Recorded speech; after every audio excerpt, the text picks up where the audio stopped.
Buenas tardes con todos y con todas. El día de hoy vamos a contar con una charla muy importante. Estamos en una campaña que se denomina No hay planeta B, por un respiro para el planeta. Estamos por iniciar, espero que se sigan conectando, que se sigan sumando. El día de hoy contamos con dos invitados muy importantes: Iction Group, que es una startup británica con operaciones en América Latina y África, fundada por Iction Gronenberg, quien se ha preocupado bastante por promover el cuidado del medio ambiente, generando un impacto significativo, principalmente en ríos y océanos. También contamos con la presencia de UTPL y darles la bienvenida a todos los estudiantes que se han podido sumar el día de hoy. A continuación, tenemos unas palabras de bienvenida de Jessica Benavides, CEO de Iction Group. Buenas tardes con todos. Muchísimas gracias por la oportunidad a la universidad por sumarse a esta campaña. Hace algunos días tuvimos el agrado de poderle entregar al rector de la universidad el certificado por permitirnos involucrarlos en este tema que nos llama a nosotros muchísimo la atención. Queremos contarles que, como bien lo mencionó Mari, nosotros somos una empresa británica que desarrolla soluciones tecnológicas disruptivas que protegen los océanos del plástico de un solo uso.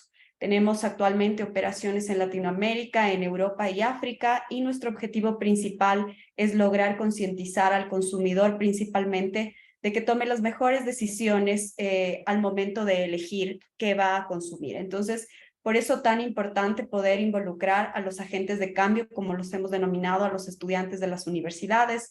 Esta campaña tiene un alcance de llegar a al menos 200,000 estudiantes con la intervención de 12 universidades que nos permitan acceder, como el día de hoy, para poderles entregar una conferencia, una charla en la que ustedes conozcan de primera mano cuál ha sido el impacto que se ha generado hasta el día de hoy y adicional poder hablar sobre un tema coyuntural que está llegando a nuestro país, que es la consulta popular respecto de la intervención del Yasuní y también de Quito sin minería.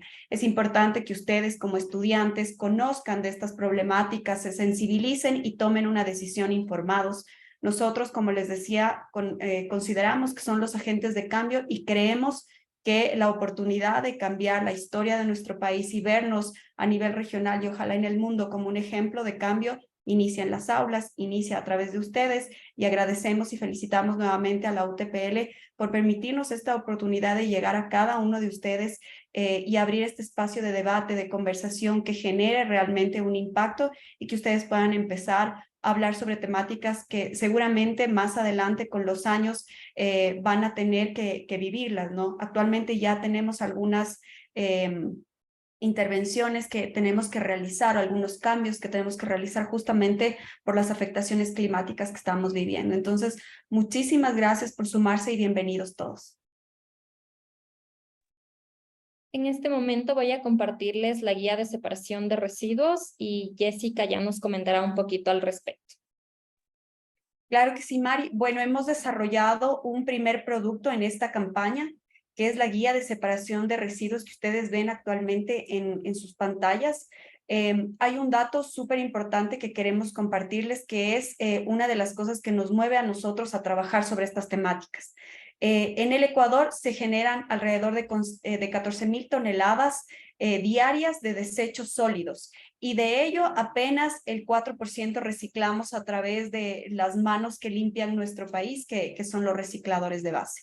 En esa línea nos hemos dado cuenta que hay una oportunidad importante de poder trabajar con ustedes y de desarrollar una habilidad que es la separación de residuos. El momento en que ustedes hacen esta gestión directamente en sus domicilios, en la universidad, pues realmente tiene un impacto muy importante en nuestros recicladores de base. ¿Qué son los recicladores de base? Son estas personas que minan las fundas de basura que nosotros dejamos en diferentes puntos de la ciudad, y ellos recuperan de ahí el material que puede ser reciclado. Nosotros hemos desarrollado esta guía muy básica que lo que busca básicamente es que ustedes generen un hábito al momento de entregar la basura. A veces se piensa que el que yo haga un cambio no va a tener el impacto esperado, pero realmente cada uno de nosotros puede generar un cambio importante. ¿Cómo? Primero, dignificando el trabajo de los recicladores de base. Ellos ya no van a tener que clasificar la basura, sino que ustedes ya van a entregar en diferentes espacios,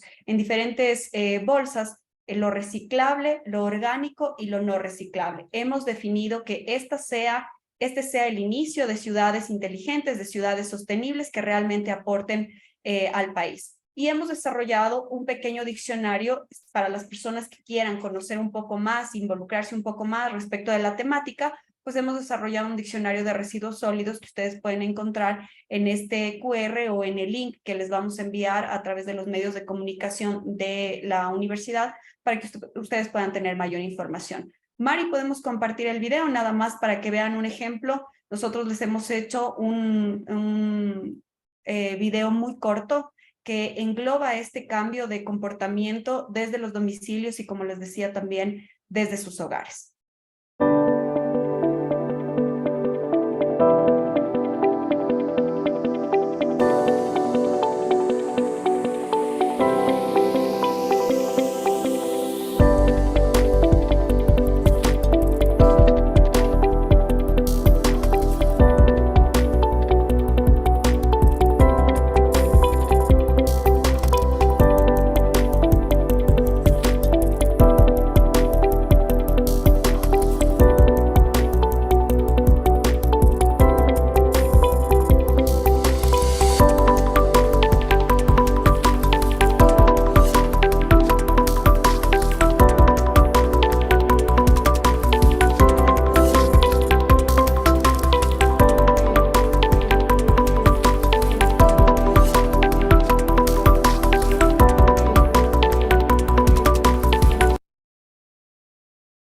Gracias. Bueno, con este video ustedes pueden observar cómo ustedes pueden desarrollar, como les decía, esta habilidad simplemente con la recordación. Ustedes pueden llevar este video a cualquier parte y cada vez que tengan que separar sus residuos, pues pueden identificar qué tipo de material debe ir en cada una de las categorías que les hemos planteado. Ahora sí, muchísimas gracias nuevamente a la UTPL y pasamos a la charla, Mari. Solo para recordarles que, bueno, el día de hoy también nos acompaña Dora Colindres, coordinadora de responsabilidad social, quien también nos dará unas palabras de apertura para el día de hoy. Muchas gracias, María José y Jessica, por esa introducción. Definitivamente para la UTPL es un gusto colaborar en la campaña promovida por ustedes, socializar la guía presentada y habilitar este espacio para que nuestros estudiantes, docentes y toda la comunidad universitaria conozca sobre este tema tan importante y que todos conozcamos, bueno, como todos sabemos, prácticamente todas las actividades que realiza el ser humano generan un impacto en el medio ambiente. Y esto no exonera a las instituciones de educación superior y por eso nuestro compromiso de investigar, de innovar y de incorporar esas estrategias que permitan visibilizar este compromiso que tenemos como institución y la responsabilidad en cuanto al cuidado del medio ambiente.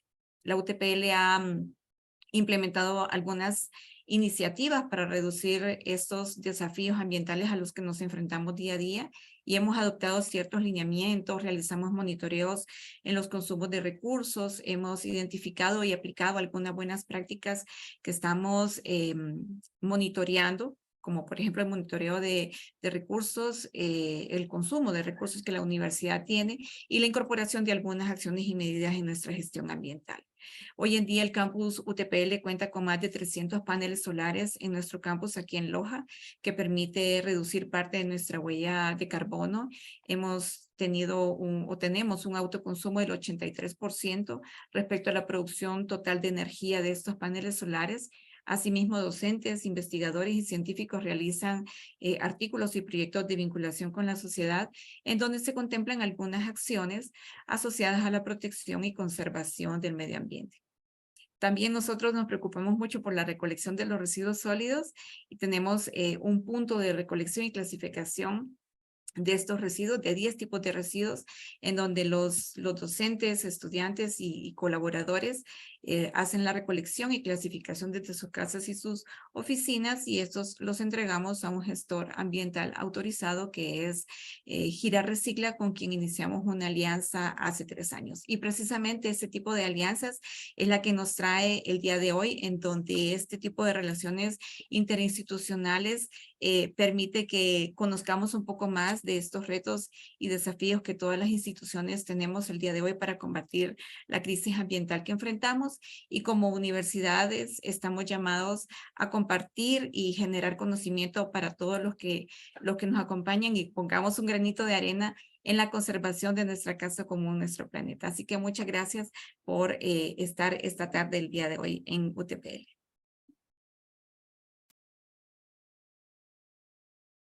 Muchas gracias, Dora. Procedemos con la charla y Jessica Benavides nos va a comentar un poco sobre el ponente del día de hoy, que es Inti Groneberg.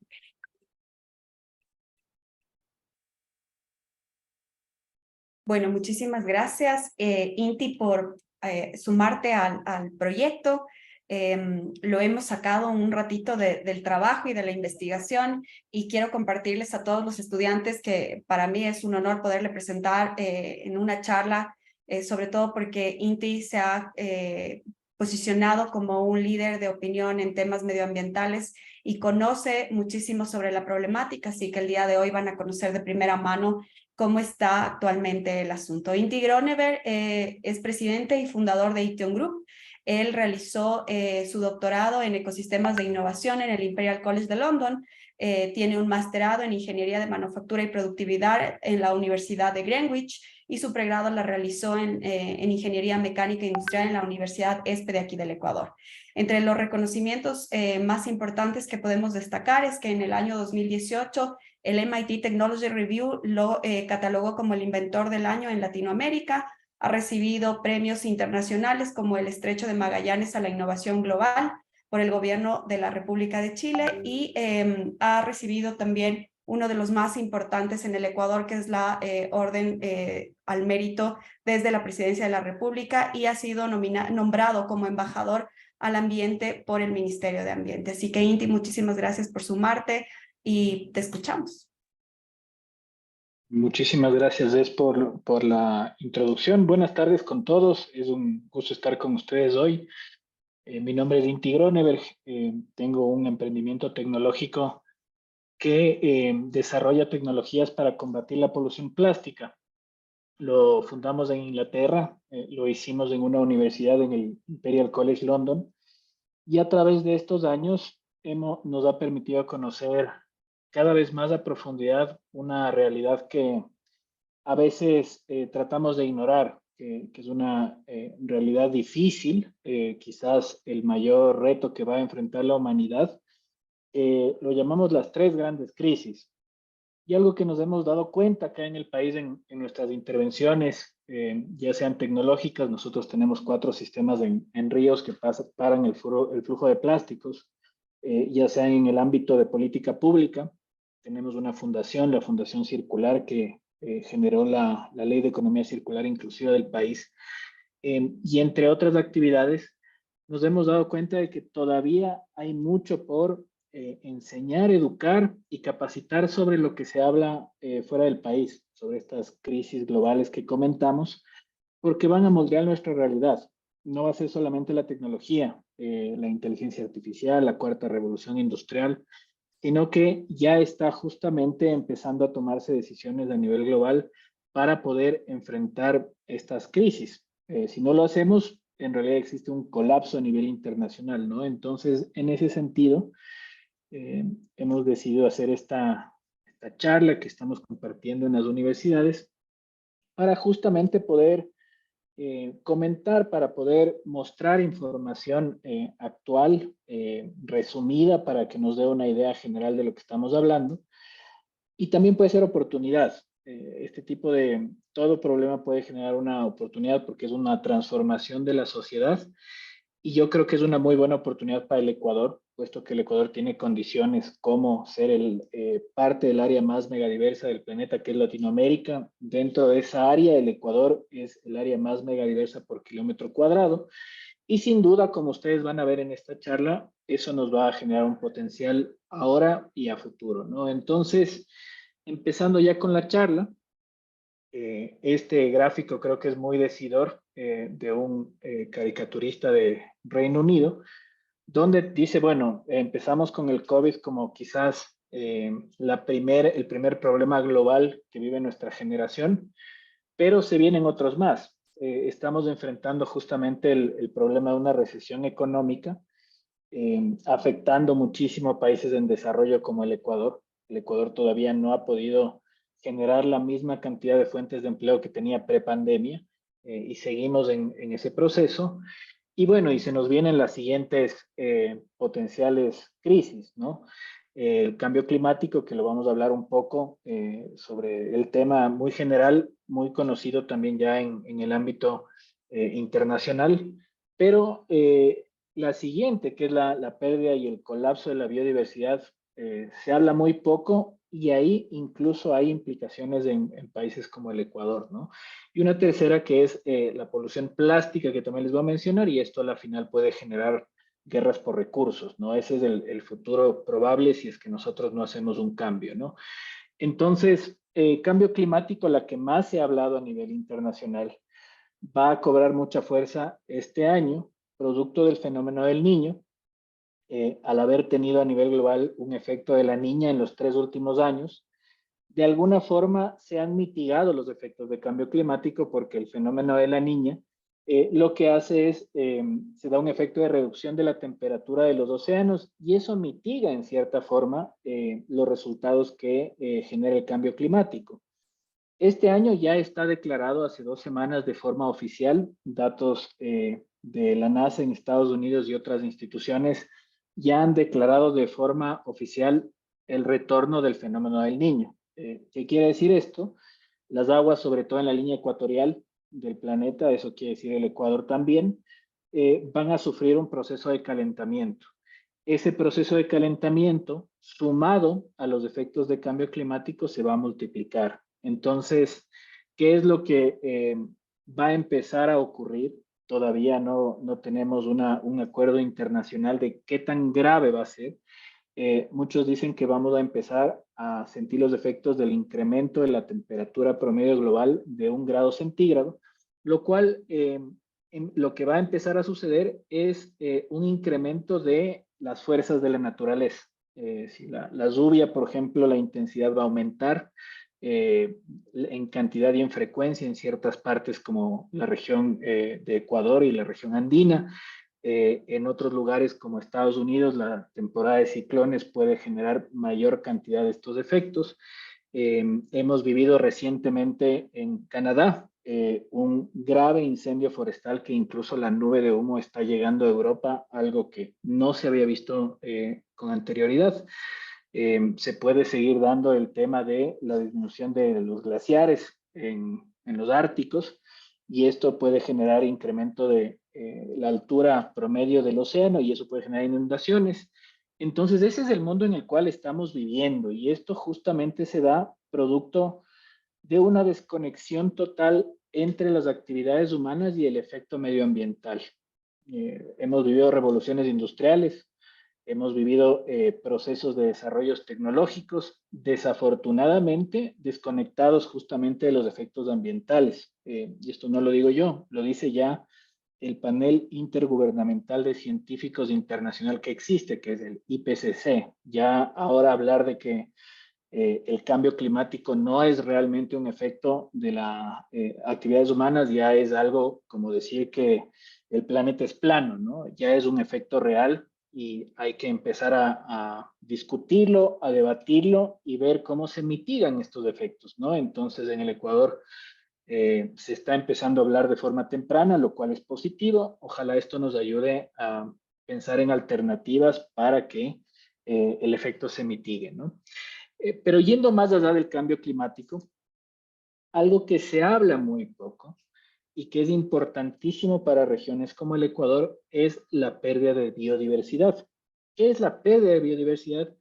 Es justamente cómo el planeta va perdiendo espacios de naturaleza donde no existe una intervención humana. Entonces, esta es se conoce como un índice de biodiversidad. El año pasado, Naciones Unidas, de hecho, todos los países decidimos proteger por lo menos el 30% de espacios biodiversos a nivel global. Se van a generar recursos. Hace 2 semanas, el KIEF en Brasil mencionó liberar recursos de 1.4 billones para que lleguen a países en desarrollo, para que puedan proteger sus áreas biodiversas, porque si no, este es el efecto, lo que estamos viendo en pantalla. Ustedes están viendo una tendencia de cómo desde los años 70, en la parte izquierda, hacia el 2050, en extrapolaciones, en 3 escenarios, se va perdiendo cada vez más la biodiversidad del planeta Tierra. Podemos vivir sin petróleo, podemos vivir sin un montón de cosas, no podemos vivir sin naturaleza, y eso es lo que está sucediendo. Entonces, se empezó un proyecto en 2011 de Naciones Unidas que cobra fuerza, como les digo, el año pasado, en donde ya se está incluyendo en los modelos de desarrollo, como no se hacía antes, este factor tan importante. ¿Y por qué esto cobra fuerza? Incluso más que pensar en cambio climático en los países en desarrollo como el Ecuador, porque el efecto de cambio climático se da por la industrialización de los países desarrollados. La pérdida de biodiversidad, en cambio, es algo que está sucediendo de forma acelerada en los países en desarrollo, países como el Ecuador. En muchos años incluso nuestras tasas de deforestación fueron mayores a la media global y liderando a nivel regional. Y si esto sigue avanzando, lo que vamos a tener es, vamos a perder el recurso más importante de nuestro país, que en realidad se encuentra sobre la tierra, nuestros recursos naturales, recursos que en esta nueva era, donde cada vez más se aprecia el valor de la biodiversidad, nos va a sacar de la jugada de un mundo en el cual ahí se encuentra la riqueza, ahí van a haber recursos y ahí vamos a poder seguir avanzando, ¿no? Continuando, para darles una idea con la tercera crisis, y es bueno que entendamos esto antes de pensar en alternativas, les hablaba de la polución plástica. De hecho, justamente nuestro proyecto en la UTPL, entregando esta guía básica para que podamos manejar residuos de forma correcta. Los residuos no solamente tienen que ser colocados en un tacho, sino uno tiene que saber cómo tratarlos. Y vamos a hablar un poquito sobre el tema, pero les quiero compartir este video muy breve, generado por nuestro equipo, Distintos Ríos en la región, para que veamos la realidad. Esto es lo que estamos viendo.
Bueno, ese video ha sido hecho por el equipo.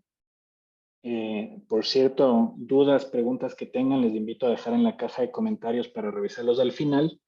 Es un video muy fuerte. A nosotros, de hecho, siempre nos conmueve y nos hace ver una realidad de la región que a veces no se conoce, ¿no? Entonces, por eso justamente estamos haciendo proyectos con universidades para invitarles a ser parte del cambio. El cambio empieza justamente en cada uno de ustedes, aprendiendo a segregar los desechos y entender que detrás de un desecho que es potencialmente reciclable y hacerlo, separarlo de forma adecuada, pueden ayudar a más de 20,000 personas en este país, que son los recicladores de base. En el Ecuador tenemos 20,000 personas que se dedican a la actividad de tratar de encontrar material que se puede reciclar de la basura de las casas, a quienes les toca minar la basura porque la gente no lo separa.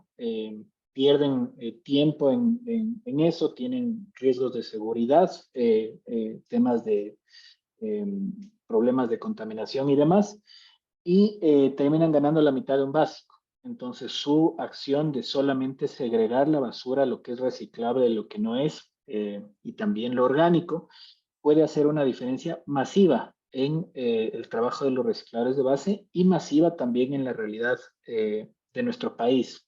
No podemos seguir destruyendo el ambiente como lo hacemos y no podemos pensar que toda la basura va a un lugar, dígase relleno sanitario, que es una zona de sacrificio, y esto puede continuar de forma indefinitiva, ¿no? Entonces, ahí el llamado y justamente el trabajo en el cual estamos haciendo. Pero volviendo al contexto global, para ya empezar a pensar en qué se nos viene y qué oportunidades hay, todos estos son datos revisados de fuentes como el Banco Mundial, entre otros datos reales. No es solamente un tema ambiental, es un tema social. Y esto hay que tenerlo muy claro, ¿no? Entonces, aquí vemos la distribución de la riqueza, cómo lo que está sucediendo, el problema es que la clase media está disminuyendo cada vez más. Entonces, la clase del quintil más bajo, de los sectores de escasos recursos, está creciendo y es una realidad dura, difícil, pero tenemos que ser conscientes de esto, ¿no? No se puede tapar. Eh, Igual el tema del trabajo, ¿no? Post pandemia, hay estudios que justamente ahora ya se empiezan a verificar cómo la pérdida de trabajo afecta a quienes no pueden acceder a estudios de mayor forma que a los que logran tener una educación, ¿no? Entonces, ese es el panorama muy difícil, muy complicado a nivel global, producto de lo que yo les venía comentando de las evoluciones, de estas llamadas revoluciones industriales, que no solamente han tenido un efecto negativo por su desconexión con la naturaleza y el factor social, pero nos han dado el mundo en el cual vivimos. Previo a las revoluciones industriales, la tasa de defunciones global, estábamos hablando de que en una familia nacían 5 personas y fallecían 3, producto de falta de medicinas, producto de falta de ropa. No había procesos en los cuales se pueda llegar a entregarles productos en general y las personas pre-revolución industrial, estamos hablando del siglo XIX, tendían a vivir menos de 45 años. Entonces, la revolución industrial nos ha dado reducción en tasa de fallo, por ende crecimiento poblacional, nos ha dado esta oportunidad de vivir en un mundo en el cual el acceso a la información es mejor. Y de aquí empieza esa curva justamente a el efecto planetario global. Y esto es lo que va a hacer que se empiecen a generar nuevas estrategias y modelos de desarrollo. Y dentro de eso se encuentra la innovación. Innovación que, como ustedes conocen, ya no es grandes empresas que tienen cientos de años, tienen 2, 3 siglos de existencia o han estado por generaciones en nuestra realidad, sino que empiezan a haber emprendimientos que crecen, se vuelven gigantescos y en una generación empiezan a dominar la realidad global. Y esto no se hace solamente de la nada, esto se hace con lugares y espacios que han logrado desarrollar las condiciones para que estos emprendimientos puedan generarse, ¿no? El más conocido es Silicon Valley, lugares que son conectados con las universidades, dicho sea de paso, Silicon Valley con la Universidad de Stanford, y eso es lo que justamente hay que empezar a traer acá al país. Empezar, la UTPL, por ejemplo, tiene un proyecto muy interesante, Comprendo, que es de los mejores a nivel nacional, que poco a poco ojalá incluso siga volviéndose ese semillero de emprendimientos que a la final se vuelvan las empresas del futuro de este país que generen empleo. Entonces, hacia allá hay que ir también en este mundo en el cual las necesidades van a ir cambiando, en el cual los productos, sobre todo, vamos a ver cada vez más frecuente, que el producto que se va a preferir no solamente es la calidad y el precio, sino también cuál es su huella medioambiental. Se va a medir, se va a estandarizar, y también cuál es su valor social, cómo se pagó, si se pagó o no de forma justa a quienes nos entregaron los materiales, los insumos para generar el producto. Todo esto se va a medir justamente por las condiciones que vimos el mundo está en un proceso de transformación sumamente rápido hacia esto por la necesidad de enfrentar las crisis que estamos viendo. Y ahí hay una oportunidad enorme para países como el Ecuador que tienen una historia que contar. Si nosotros revisamos los emprendimientos ecuatorianos que empiezan a surgir y a captar mercados, son justamente emprendimientos que de base muchas veces no tecnológica avanzada, pero sí de base productiva, ya no están exportando solamente productos primarios, ya no te exportan el cacao solamente o el banano, sino que te empiezan a exportar productos ya desarrollados, derivados, ¿no? Como el caso del chocolate. El caso más conocido que se revisa a nivel internacional es el caso de Pacari, que empieza a demostrarnos que en un mercado tan saturado como el del chocolate, que uno pensaría hace 10 años, una empresa ecuatoriana le va a empezar a competir a los grandes de Suiza o de Bélgica, quizás hubiésemos pensado que no es posible, pero se está dando. Y empieza a abrir oportunidades a proyectos que demuestran de dónde vienen, cuál es su valor, cómo aportan a la biodiversidad, algo que no pueden hacer productos que vienen de los países industrializados. Esos ya han tenido una pérdida considerable de su biodiversidad. Entonces, ahí existe una oportunidad muy fuerte para nuestro país, calculada, de hecho, por el BID, el último cálculo a nivel regional. Todo este mercado de estos nuevos productos se conoce como la bioeconomía, que no es más que aprovechar los recursos naturales sin que vayan estos recursos en desmedro de las siguientes generaciones, está estimado en 1.24 billones. Eso es una cantidad sumamente alta y es un mercado que cada vez empresas, instituciones, gobiernos empiezan a sumarse de forma estratégica, como el caso de Costa Rica, por ejemplo, que es muy conocido a nivel internacional. Colombia se empieza a subir en esas lógicas también. Y es justamente momento de que países como el Ecuador, con el potencial que vemos, empecemos a darnos cuenta de que en este mundo donde cada vez existe tristemente menos cantidad de biodiversidad, es en el mundo en el cual nosotros vamos a sobresalir, porque acá todavía existe. Entonces tenemos que protegerla y tenemos que entender cómo desarrollarnos sin que pongamos en riesgo esta biodiversidad, ¿no? Entonces, ahí hay oportunidades enormes para las futuras generaciones, quienes ojalá tomen la posta y empiecen a generar ya un Ecuador post todo lo que tiene que ver con recursos no renovables, post-petrolero, que vamos 50 años, y empecemos justamente esa transformación tan importante, ¿no? Estamos en esos pasos, hay una consulta popular incluso en agosto, en la cual todos tenemos que informarnos muy bien de ambos lados, tratar de buscar información real y tomar en cuenta también este escenario de crecimiento que es la alternativa de este país para generar un progreso inclusivo y sostenible como no se ha dado antes, ¿no? Entonces, eso es básicamente lo que queríamos compartir con ustedes el día de hoy. Voy a pasar a ver y responder sus preguntas.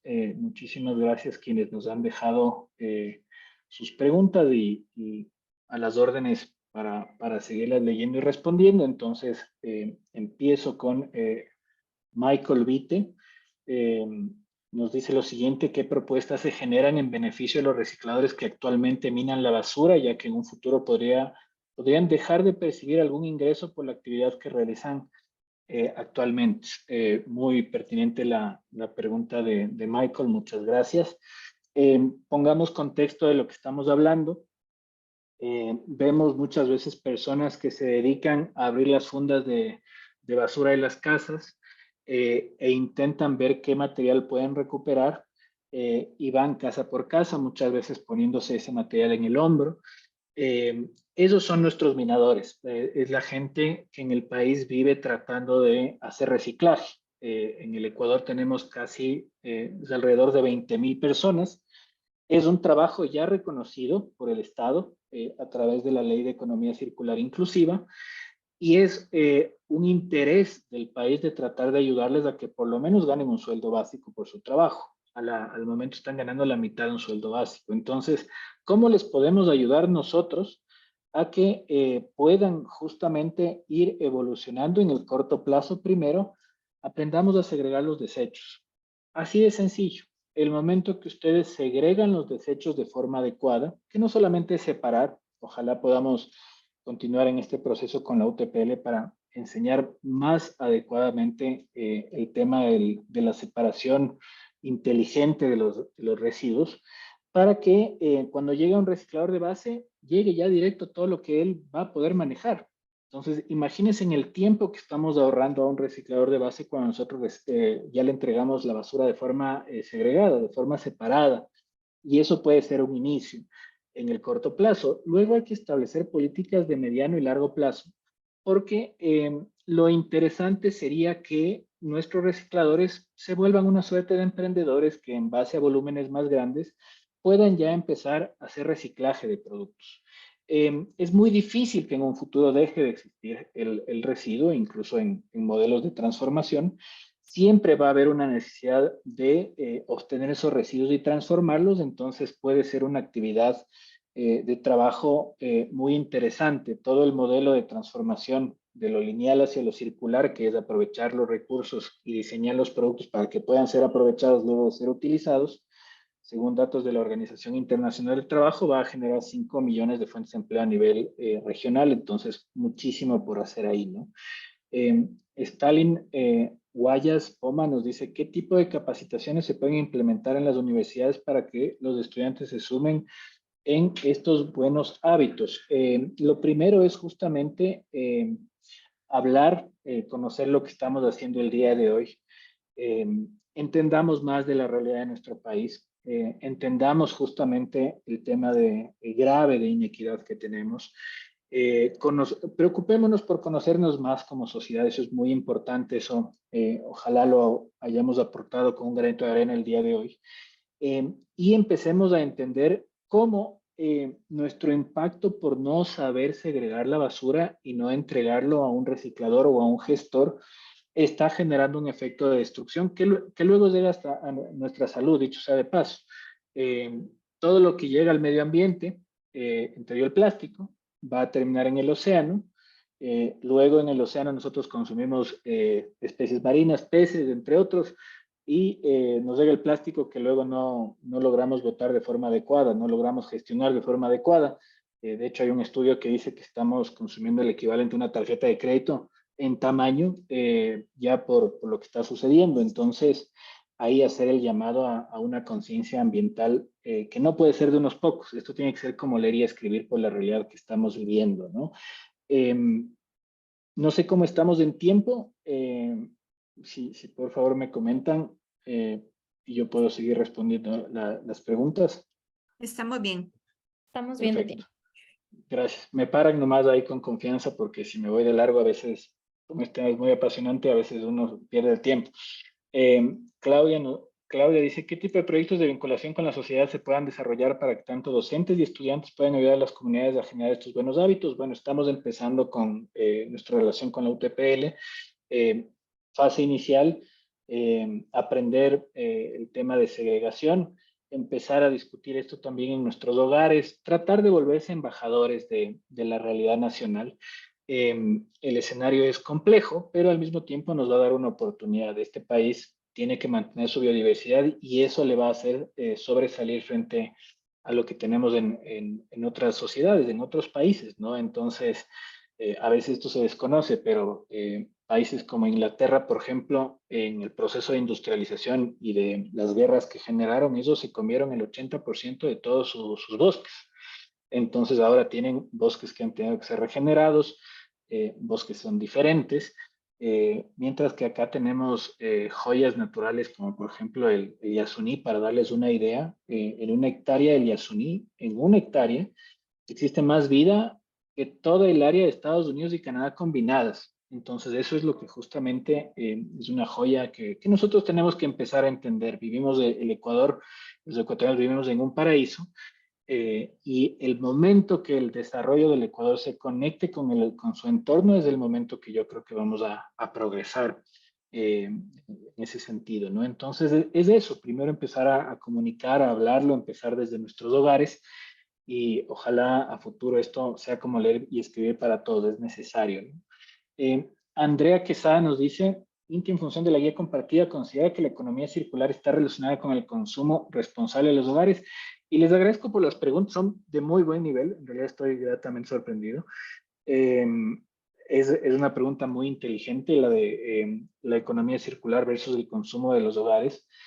Y porque tiene que ver con nuestros hábitos de consumo. Les voy a dar un ejemplo. Entendamos y aprendamos sobre economía circular, porque ustedes pueden decir entre un producto desechable o un producto retornable, uno que ustedes puedan hacer refill y que puedan hacer recargas. Entonces sí, de hecho, tiene muchísimo que ver con los hábitos de consumo de todos nosotros. Hay muchísima información en el Internet sobre lo que es economía circular, sobre qué tipo de productos nosotros deberíamos tratar de dejar de utilizar, los productos que son desechables, los productos que son de un solo uso. Son muy difíciles de que vuelvan a la cadena en general, entonces tendrían que tender hacia la reducción y así irnos educando sobre el tema, ¿no? Entonces es fundamental.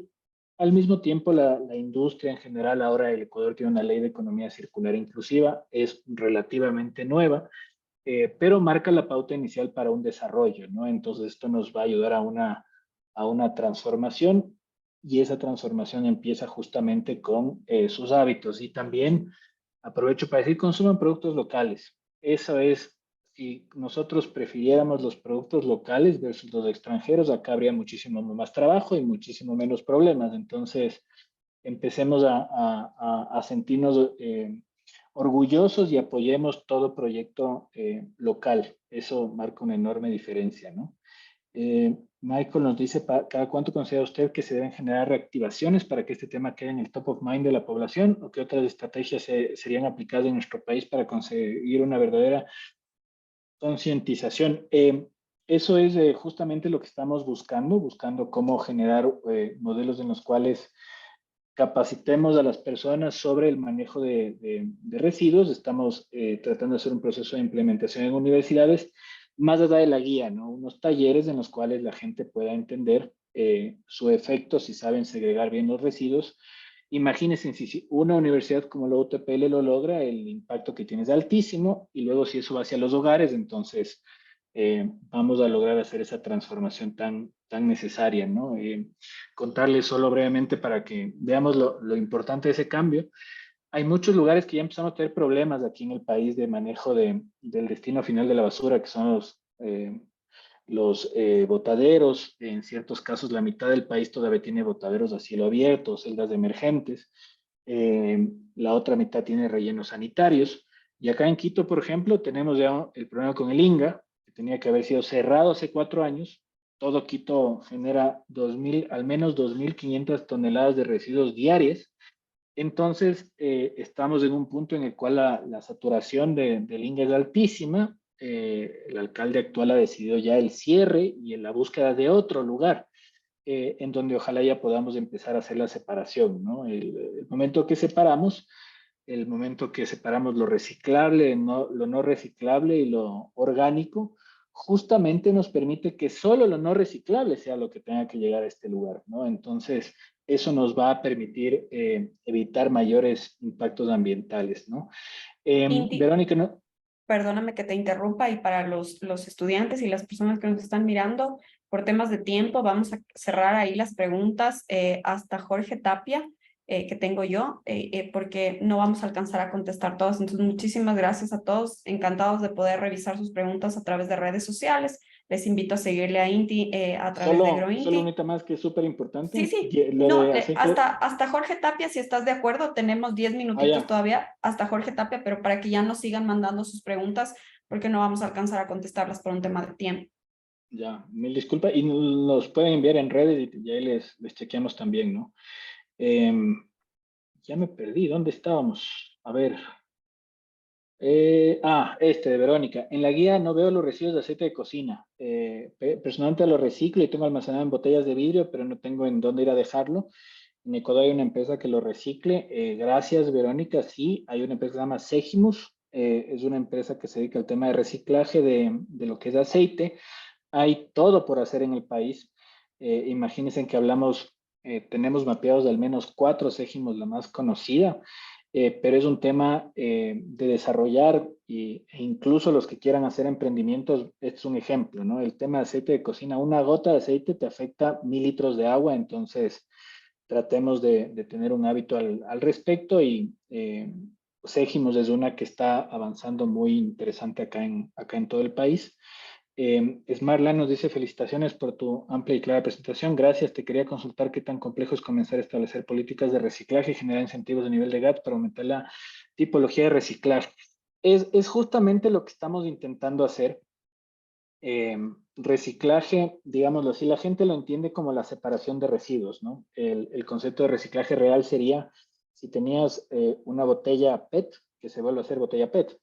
Pero si lo mantenemos en el lenguaje, digamos, común del reciclaje, de la separación, hay pequeños hábitos que marcan una gran diferencia. No es solo separar donde tiene que ir el material, el reciclable al tacho de lo reciclable, el no reciclable aparte y el orgánico aparte, sino que también temas como limpiar los plásticos antes de colocarlos, temas como comprimir las botellas, como sacar las etiquetas. Hay muchas cosas que nosotros podemos hacer pequeñas, que eso queremos seguir avanzando y creemos que el nexo y el inicio es a través de las universidades, lo vamos a hacer en colegios también, y ojalá así se empiece a regar, ¿no? Hay muy poco conocimiento del tema en el país. Nosotros levantamos un estudio con la fundación y más del 95% de la gente no sabe segregar residuos de forma adecuada, entonces todo por hacer ahí. Sigo avanzando. Hasta Jorge me dijeron, ¿no es cierto? Sí, si quieres, yo ya estoy contestándoles en interno. Te leo la pregunta que continuaría. Es, ¿qué clase de proyectos de emprendimiento podría colaborar en la protección y conservación del medio ambiente asociados con residuos? Proyectos de protección de conservación asociados con residuos, todo lo que tiene que ver con reuso de material, todo lo que tiene que ver con aprovechar los residuos para generar nuevos productos. Les doy un ejemplo, nosotros en Ition estamos generando pisos para lo que son el sector de la construcción, pisos de alta calidad con el plástico que sacamos de los ríos. Ese es un ejemplo de un reuso de material. Entonces, en reuso hay muchísimas oportunidades, en reemplazo también. Si pueden pensar en temas de reemplazo del poliestireno, que es el coloquial, le decimos el Espumaflex, es un ítem que nos sale un montón en ríos y hay que pensar en temas de cómo reemplazar, por ejemplo, bandejas desechables por productos biodegradables. Por ahí hay un potencial muy grande, ¿no? Incluso en el tema de recolección de residuos, tema de orgánicos, en los temas de recolección, todo un mercado por desarrollar. En el país apenas se recicla el 5%, entonces muchas oportunidades en ese sentido, ¿no? El siguiente es de Eduardo. ¿Qué tan importante es dejar de explotar el Yasuní? Bueno, ahí es un tema ya una decisión personal de cada uno de nosotros. Lo que puedo compartirles es información real. El impacto de dejar de explotar el bloque 43, según información entregada a de Petroecuador a la Corte Constitucional, realmente es 148 millones de dólares al año. Eso es 0.47% del presupuesto del Estado. Habemos personas que creemos que hay alternativas para poder paliar esa reducción. Son apenas 0.47% del presupuesto y aprovechar a lo que es la transición ecológica. Es difícil levantar fondos de conservación en áreas que están siendo explotadas, entonces sería muy difícil levantar fondos de conservación para el Yasuní al momento, fondos que recién empiezan a nivel global 2014, sobre todo porque existe el tema de mecheros que arrojan gases de efecto invernadero, entonces no logras compensar, entonces esa es una de las problemáticas. Del otro lado existe justamente la visión de la necesidad de los recursos, ¿no? Entonces ya es una decisión personal en ese sentido. En mi caso yo sí voy a votar a favor de que se deje el petróleo bajo tierra. Creo que ahí estamos, ¿no? Sí, comentarles que estamos con el tiempo. Muchas gracias, Inti, por tu intervención. Y para poder finalizar, quisiera invitar a Dora que nos ayude con unas palabras finales y a Jessica también que nos ayude con esto y con eso estaríamos. Muchas gracias a todos por sumarse a esta iniciativa. Gracias, María José. Y bueno, agradecemos a todo el equipo de ICTIOM por el trabajo colaborativo para generar este espacio en nuestra universidad, por el desarrollo de la guía de separación de residuos para universidades, que con mucho gusto compartiremos con nuestra comunidad universitaria, y al doctor Grunberg por esta importante charla para generar conciencia ambiental con todos los que nos acompañan el día de hoy y en especial para nuestra universidad. Así que muchas gracias.